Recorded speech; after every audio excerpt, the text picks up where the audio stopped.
दोस्तों ये है मिस्टर कुमार 45 साल के एक मिडिल पर्सन जो कि एक सादी सी जिंदगी जीते हैं। ना कोई ब्रांडेड कपड़े पहनते हैं, ना कोई महंगी कार ड्राइव करते हैं और ना ही फैंसी रेस्टोरेंट में डिनर करते हैं। इनका फैमिली बैकग्राउंड भी एकदम हम्बल है। इनके फादर एक साइकिल रिपेयरिंग की शॉप चलाते थे, जिस कारण उनकी इनकम से बस 2 समय के खाने के ही गुजारा हो पाता था। इन सब हार्डशिप्स के बावजूद आज मिस्टर कुमार एक वेल्थी पर्सन बने हैं। उनकी नेटवर्थ 9 करोड़ है, जो उन्होंने कैसे बनाई है हम जल्दी ही जानेंगे। लेकिन उससे पहले मैं आपको मिलवाना चाहूंगा मिस्टर कपूर से। मिस्टर कपूर की खुद की एक साइकिल मैन्युफैक्चरिंग कंपनी है, जिसे कि उनके फादर ने स्टार्ट किया था, लेकिन अब उसकी कमांड मिस्टर कपूर संभालते हैं। मिस्टर कपूर वो वाला लाइफस्टाइल जीते हैं जिसका एक मिडिल क्लास हमेशा से सपना देखता है। मुंबई में बीच साइड पर एक आलीशान बंगला, डेली ड्राइव के लिए 10 करोड़ की कार, आगे पीछे घूमते हुए नौकर चाकर और हर वो सुविधा मिस्टर कपूर को विरासत में मिली हुई है जिसे कि एक इंसान इमेजिन कर सकता है। लेकिन अगर मैं आपको कहूँ कि इन सब के बावजूद मिस्टर कपूर की नेटवर्थ 0 है, तो क्या आप बिलीव करोगे?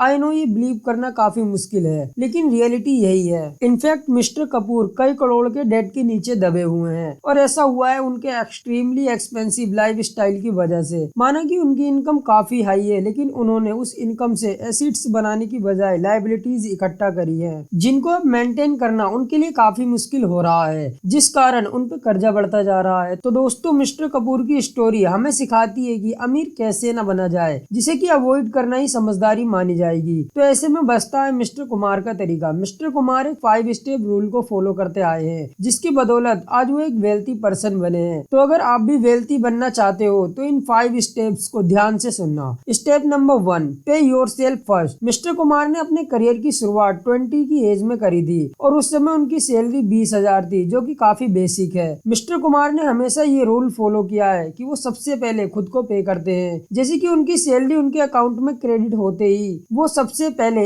एक सेट अमाउंट को साइड कर लेते हैं और जो बचता है उससे वो खर्चा करते हैं। इससे उनको लगता है कि उनकी सैलरी ही उतनी है। जैसे कि मिस्टर कुमार 5,000 सैलरी मिलते ही साइड कर लेते और ऐसा मान लेते कि उनकी सैलरी 15,000 है, जबकि मैक्सिमम लोग इसका उल्टा करते हैं। लोग पहले खर्चा करते हैं और जो बचता है उसे वो सेव करने की कोशिश करते हैं और इसी वजह से उनके पास कोई भी सेविंग नहीं होती। मिस्टर कुमार अपनी सेविंग को ऑटोमेटिक कर देते हैं, जिससे कि ऑटोमेटिकली उनकी सेविंग हो जाती थी। Step number 2, make your money work for you. Mister Kumar एक वाइस पर्सन थे और लाइफ के एक्सपीरियंस से इतना तो समझ चुके थे कि जिंदगी भर काम करते रहना या ज्यादा पैसे कमाने के लिए ज्यादा मेहनत करना शॉर्ट टर्म में इफेक्टिव हो सकता है, लेकिन लॉन्ग टर्म के लिए ये एक अच्छा प्लान नहीं है। जब हम जवान होते हैं तब हम हार्ड वर्क करके पैसे कमा सकते हैं, लेकिन जैसे जैसे हमारी एज बढ़ती जाएगी हम उतनी मेहनत नहीं कर पाएंगे। हमें यंग एज में ही पैसिव इनकम सोर्स के लिए प्लान करना चाहिए। इसलिए मिस्टर कुमार ने यंग एज में ही कुछ एसेट्स बनाने चालू कर दिए थे,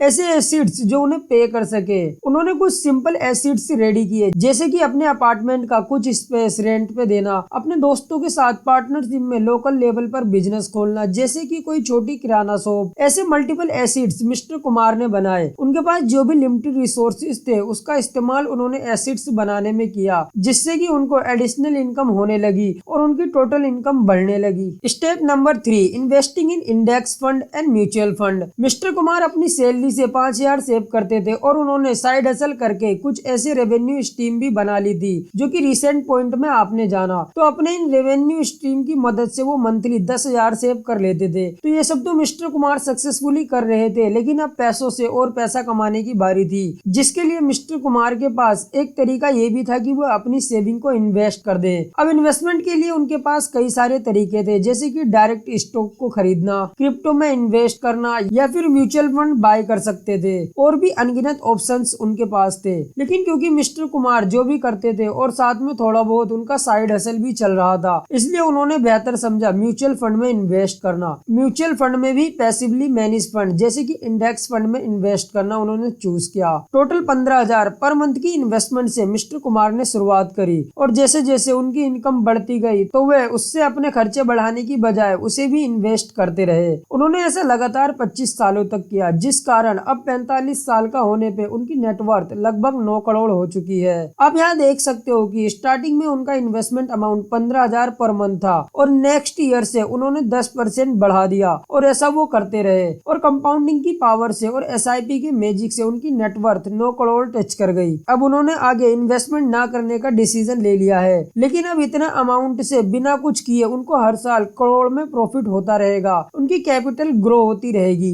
step number 4, being a smart consumer. इसमें कोई भी दो राय नहीं है कि अगर आप कम स्पेंड करोगे तो आप ज्यादा सेव करोगे, और ऐसा मिस्टर कुमार करते थे। टीवी या फोन पर आने वाले एड्स को देखकर वो कभी भी कोई भी परचेसिंग डिसीजन नहीं लेते थे। उन्होंने मार्केटिंग नॉइज को इग्नोर किया और एक सिंपल लाइफ चुनी। वो उसी पे अपनी हार्ड एंड मनी को स्पेंड किया करते थे जिसकी उनको सच में जरूरत होती थी। वो इस बात को अच्छे से समझते थे कि वांट्स अनलिमिटेड होती है जबकि नीड्स लिमिटेड। फालतू की खरीदारी से बचने के लिए मिस्टर कुमार ने अपने स्मार्टफोन के सभी शॉपिंग एप्स को हटा दिए, और जब भी उनको ऑनलाइन शॉपिंग करनी होती तो वह वेबसाइट इस्तेमाल करते। ऐसा करने से उनको लेटेस्ट ऑफर और सेल्स की नोटिफिकेशन स्मार्टफोन पर रिसीव नहीं होती थी, जिस वजह से वो एक स्मार्ट बाइंग कर पाते थे। Step number 5, surrounding yourself with winners. एक अमेरिका के ऑथर है जिम रो, जिनकी एक बात बहुत फेमस है। वो कहते हैं हम उन 5 लोगों का एवरेज होते हैं जिनके साथ हम सबसे ज्यादा टाइम स्पेंड करते हैं। जो लोग हमारे सबसे करीब होते हैं वो हमारे चॉइस को अफेक्ट करते हैं, हमारी थिंकिंग एंड हमारी सेल्फ स्टीम को भी अफेक्ट करते हैं। ये बात मिस्टर कुमार भी जानते थे, इसलिए उन्होंने विनर्स के साथ रहना चूज किया।